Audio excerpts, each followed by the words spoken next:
بتائیے کہ میں نے ابھی ایک چھوٹی سی کمنٹری کی کہ کس طرح اکیڈیمکس کو، جرنلسٹ کو، انٹلیکچوئلس کو، فری تھاٹس رکھنے والے لوگوں پر پابندیاں اس حکومت میں سامنے آ رہی ہیں۔ اس سے پہلے مارشل لاؤں کے زمانے میں بھی ایسی خوفناک مثال نہیں ملتی، اور خود عمران خان اسمبلی میں کھڑے ہو کر آج کہتے ہیں اسامہ بن لادن شہید ہے۔ تو کیا وہ فریڈم آف ایکسپریشن صرف ان کے لیے ہے، باقیوں کے لیے نہیں ہے؟ جی جناب، یہ تو بالکل واضح ہے کہ یہ فریڈم آف ایکسپریشن ان کے لیے مختص ہے۔ بلکہ آپ نے یہ جو بات کی کہ پچھلی حکومتوں میں بھی یہ رہا ہے، لیکن میں آپ کو بتا دوں کہ میں نے بڑا اس کو ڈگ آؤٹ کیا ہے۔ پچھلی حکومتوں میں بھی یہ رہا ہے، لیکن جو کچھ اس حکومت میں ہے، یعنی یہ جو موجودہ رجیم ہے، اس کے اندر میں سمجھتا ہوں کہ جو سب سے بڑا وکٹم ہوا ہے وہ فریڈم آف تھاٹ ہے۔ اور یہ صرف ایکڈیمیا کی بات ہی نہیں ہے، یہ جو ہے اس میں میڈیا بھی ہے، اس میں جو ہے وہ پبلک عام لوگ بھی ہیں، اس میں سول سوسائٹی بھی ہے، اور اس میں ریلیجس پیپل جو ہے وہ بھی ہیں۔ یہ اگر ہم اس پہ بڑی تفصیل میں جائیں گے تو اس کے لیے تو 2-3 گھنٹے کی چاہیے، لیکن میں تھوڑا سا آپ کو بتا دوں کہ دیکھیں یہ جو 3 آدمی وکٹم ہوئے، 3 پروفیسرز، ڈاکٹر حود بھائی کے خیالات سے آپ اختلاف کریں یا اتفاق کریں، اور دنیا بھر میں کہیں بھی ایکڈیمیا میں یہ نہیں ہے کہ سارے پروفیسر ایک ہی بات کر رہے ہوں یا ایک ہی ذہن سے سوچتے ہوں، لیکن وہ اس کیلیبر کے انسان ہیں کہ اگر وہ کسی ملک میں ہوتے جہاں کوئی ہوش مند لوگ رہتے ہیں تو وہ آج بہت بڑے کسی یونیورسٹی کے چانسلر ہوتے یا کسی بہت بڑے ادارے کے سربراہ ہوتے، تھنک ٹینک کے کسی ایسی چیز کے۔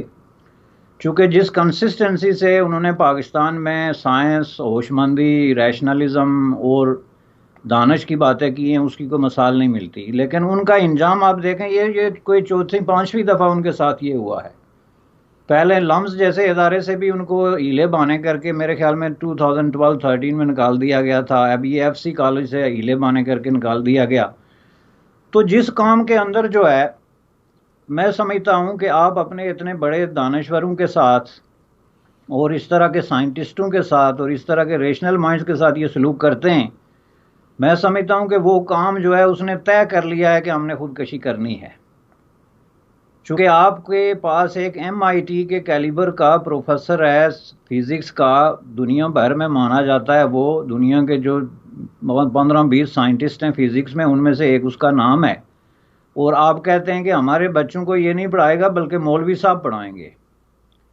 یا یہ کنفیوز قسم کے منسٹرز جو ہیں جن کی وجہ سے یہ سارا ہوا ہے، چونکہ ایک ماحول کریٹ ہوا نا، یہ کام تو جنرل ضیاء کے زمانے میں نہیں ہوا نا، جنرل ضیاء کے زمانے میں بھی تو حود بھائی اور اس طرح کے دوسرے پروفیسر تھے۔ ایوب خان دیکھیں، بدترین ڈکٹیٹرشپ تھی اس کے زمانے میں، لیکن اس کے زمانے میں کراچی یونیورسٹی سے لے کے پنجاب یونیورسٹی تک جو ہے وہ لیفٹ کے پروفیسر، جو ریڈیکل فار لیفٹ کے پروفیسر تھے، ان کو بھی کسی نے نہیں چھیڑا۔ یہ جا کے ضیاء کے زمانے میں یہ کارنامے ہوئے جب بہت بڑی تعداد میں لوگ باہر نکلے۔ تو یہ تو ہسٹوریکلی پروفیسرز کے ساتھ اس طرح کے معاملات ہوتے رہے، لیکن جس سکیل پہ یہ ہمارے جناب خان صاحب صورتحال کو لے کے آگے، میں نے کوئی 2 سال پہلے یہ کہا تھا، ایک آرٹیکل بھی لکھا تھا میں نے کہ پاکستان جو ہے وہ سلولی بٹ شیورلی جو ہے وہ ایک سافٹ قسم کے فاشزم کی کشتی پہ سوار ہو گیا ہے، اور ہم لوگوں کے کان کھڑے ہو جانے چاہیے، لیکن ہم کسی نے اس کو سیریس یہ بات کوئی لیتا نہیں، حالانکہ وہ بھی نہیں جو خود وکٹم ہوئے۔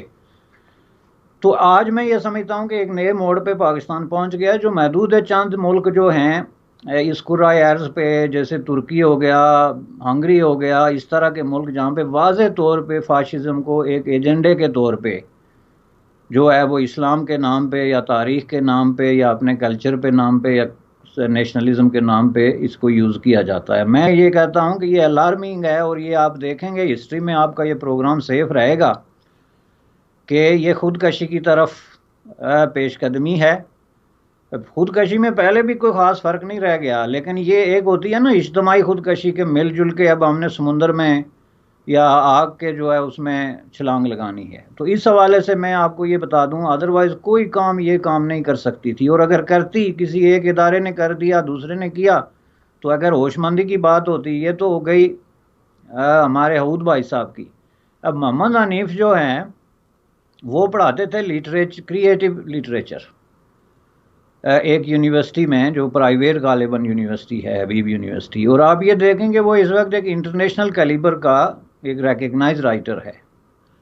اور ہوش مندی کی بات جس کو آپ کہتے ہیں، سینیٹی کی بات جو ہے وہ کرنے والے چند جو پاکستان کے بڑے رائٹرز ہیں ان میں سے ایک ہے۔ تو کیا پاکستان کے بچوں کا حق نہیں پہنچتا کہ وہ اس طرح کے لوگوں سے سیکھیں، ان کے ساتھ ڈائلاگ کریں؟ اب سوال یہ پیدا ہوتا ہے کہ یہ آخر کچھ اور پروفیسر بھی ہیں جو ایسی باتیں کرتے ہیں لیکن ان کو کوئی چھیڑتا کیوں نہیں؟ چونکہ یہ جو لوگ ہیں نا، یہ ہائیلی ریشنل اور ہائیلی ڈسپلن مائنڈ ہیں، یہ کوئی پروپوگنڈائسٹ نہیں ہیں یا ڈائلاگ باز نہیں ہیں، یہ ان کلاس رومز میں ڈائلاگ اور انگیجمنٹ کی بات کرتے ہیں، جو کہ ایک پروفیسر کا اور اسٹوڈنٹ کے لیے ضروری ہے۔ اسٹوڈنٹ جو جب پروفیسر کے ساتھ پڑھتا ہے تو وہ کوئی 5ویں کلاس میں نہیں بیٹھا ہوتا یا 8ویں کلاس میں کہ پروفیسر کا لیکچر سن کے تو باہر نکل جائے۔ وہ تو ایک ایڈلٹ ہوتا ہے جس کا مائنڈ سوچتا ہے، اس کے ذہن میں سوال اٹھتے ہیں۔ یہ لوگ ان کو انگیج کرتے تھے ڈائلاگ میں کہ بھائی آپ سوال اٹھائیں، ہم اس کا جواب دیں گے، اور ہم میں اتنی جرت ہے کہ ہم آپ کے ہر سوال کا جواب دے سکیں۔ یہ بات جو ہے، اور اس کو دیکھیں، یہ پاکستان میں ماحول بن رہا ہے۔ گزشتہ 2-3 سالوں میں نے دیکھا کہ سوال کیا ہیں، جواب کیا ہیں، اس کے 2-3 پہلو ہیں۔ ایک پہلو اس کا ہسٹری ہے کہ ہسٹری کے خلاف اب باقاعدہ جو ہے ایک خوفزدہ قسم کا پاکستان کے اندر جو ہے ایک ماحول پیدا کیا گیا ہے، ایک خوفزدہ طبقہ پیدا کر دیا گیا ہے، اور یہ وہی لوگ ہیں جنہوں نے پاکستان کے عوام پہ اور پاکستان کے وسائل پہ قبضہ کیا ہوا ہے۔ میں اس کی مثال دیتا ہوں کہ آج آ کے اتنے 100 سال بعد جو ہے جب یہ بحث آپ کھولتے ہیں کہ جی محمد بن قاسم کو کس نے دعوت دی تھی یا خط لکھایا تھا، یا ہمارا ہیرو جو ہے وہ محمد بن قاسم ہے یا راجہ دائر ہے، کیا ہماری جو ماضی کی ہسٹری ہے وہ ایز اے ہندوستانی ہسٹری ہے یا ایز اے عربی ہسٹری ہے؟ تو یہ سوال آج کیوں اٹھ رہے ہیں میں آپ کو بتاؤں عوام کی جو ہے وہ آسانی کے لیے، اس لیے کہ آج ایک ماحول بنا ہے سوشل میڈیا کے اندر آ کے کہ جب جو سرکاری سطح پہ ہم پہ ایک ماحول مسلط کر دیا گیا تھا، ایک جو ہے وہ ٹیلی ویژن اسٹیشن اور 2 اخبارات جو 120% جو ہے حکومت کے کنٹرول اور ناڑ کے بغیر ایک حرف بھی چھاپنے کے لیے تیار نہیں تھے، تو ظاہر ہے ایسے ماحول میں کوئی سوال نہیں تھا کہ آپ اس طرح کے سوال بچے اٹھا سکیں یا پروفیسر ان کے جواب دے سکیں۔ تو اب یہ ہوا کہ جو ہماری کمیونٹیز ہیں یا سوسائٹیز ہیں وہ محدود نہیں ہیں کلاس روم تک، اس میں سوشل میڈیا ہے، فیس بک ہے، سارے یہ سلسلے ہیں، تو یہ سوال اٹھنے شروع ہوئے۔ تو جب وہ سوال اٹھتے ہیں تو بچے ظاہر کلاس میں اس کو ڈسکس کریں گے یا پروفیسر اس کو ڈسکس کریں گے، ایک نئے دور کی بات ہے۔ لیکن اس کے خلاف اتنا بڑا رد عمل جب سرکار اور ریاست کی طرف سے آتا ہے تو اس کا مطلب کیا ہے کہ ریاست جو ہے وہ خوفزدہ ہے اپنے ماضی سے، اور وہ ماضی کی سمت بدلنا چاہتی ہے۔ آپ نے کبھی ماضی میں جا کے ماضی کو بدلنے کی بات سنی ہوگی نا فکشنز میں، تو یہ بڑا ایک خوبصورت ہے، فیسینیٹنگ آئیڈیا ہے کہ میں بھی اگر ماضی میں جا کے اپنا ماضی ٹھیک کر سکوں تو جو کچھ غلطیاں میری جوانی میں ہوئی ہیں وہ فکس کر کے میں واپس آ جاؤں۔ تو یہ ہوتا نہیں، ماضی کو ایکسیپٹ کرنا پڑتا ہے۔ اگر ہندوستان میں جو ہے وہ آج سے 5000 سال پہلے ایک تہذیب تھی، یا ہماری جو تہذیب تھی منجو داڑو کی، ہڑپا کی تہذیبیں تھی، یہ سارے جو سلسلے تھے، اس میں اگر کسی اور مذہب کے لوگ بستے تھے، کوئی اور قسم کی سوچ رکھتے تھے، تو اس کا مطلب یہ تو نہیں کہ ہم جا کے ان کو، چونکہ ہم آج ان کے طرح نہیں سوچتے تو ہم ان کو ڈساؤنڈ کریں، اور اس طریقے سے ڈساؤنڈ کریں کہ اس سے ٹوٹل ڈینائی کریں کہ بچوں کو یہ پتہ ہی نہیں ہونا چاہیے کہ منجو داڑو یا ہڑپا کیا تھا، یا محمد بن قاسم جو ہے وہ ہندوستان میں کیوں آیا تھا۔ یہ سارے سوال ہیں۔ اب ان پہ جو ہے میں سمجھتا ہوں کہ کوئی بہت ہی ایک ایکسٹریمسٹ قسم کا مائنڈ ہو سکتا ہے جو پابندی لگانے کی کوشش کرے۔ تو یہ ایک وکٹم جو ہوئے ہسٹری کے حوالے سے ہوئے۔ اب اس میں صرف پروفیسرز نہیں ہیں، اس میں جو ہے وہ میں نہیں سمجھتا کہ پاکستان میں کوئی اس سے مستثنیٰ ہے۔ میں آپ کو بتاتا ہوں کہ خود حضرت محمد قائد اعظم جو تھے محمد علی جناح صاحب، ان پہ پابندی لگی تھی۔ یہ میں بار بار کہتا ہوں اور مجھے بڑی گالیاں پڑتی ہیں کہ جی یہ کیا بات ہوئی۔ آپ جو ہے وہ پریس ان چین پڑھ کے دیکھیں، ایک بہت بڑا زبردست قسم کا ڈاکومنٹ ہے پاکستان میں پریس اور فریڈم آف ایکسپریشن کی ہسٹری پہ، کہ محمد علی جناح کی بات عوام تک پہنچنے سے روک دی گئی تھی جس نے پاکستان بنایا۔ تو وہ اگر ہم نہ مانیں کہ چلیں ٹھیک ہے محمد علی جناح صاحب کا دور جو ہے وہ ویسے بھی اس میں پریس تو کتنی تھی، 2 4 اخبار تھے سارے،